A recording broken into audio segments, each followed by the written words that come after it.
50,000 বছরের রাস্তা হবে যার যার কবর থেকে হাসরের মাঠ। ফুলচেরাতে পুল হবে 30,000 বছরের রাস্তা। আমার উম্মতগুলো কিভাবে রে পায়ে হেঁটে তারা অতিক্রম করবে? বন্ধু নবী এমনি এমনি কাঁদেনি রে, নবী জানিয়ে দিয়েছে কাল কিয়ামতের ময়দানে উম্মতগুলো খালি পায়ে থাকবে, মাটি তো তামা থাকবে।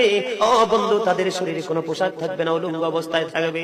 এমন মা আয়েশা প্রশ্ন করলো, গো প্রাণের নবী, জানতে মনে চায় নবী গো, এই যে আপনার উম্মতগুলো উলঙ্গ অবস্থায় খালি পায়ে সবাই থাকবে গো নবী, তারা কি নারী পুরুষ একসাথে? কয় হ্যাঁ, নারী পুরুষ একসাথে। তারা কি কেউ কারো দিকে নজর দিবে না?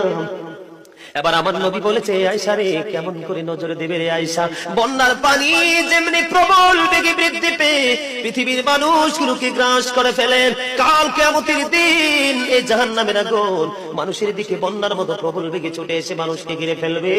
এত ভয়ঙ্কর হবে রে আয়েশা কেরা, এত ভয়ঙ্কর হবে আসরের দিন, এত ভয়ঙ্কর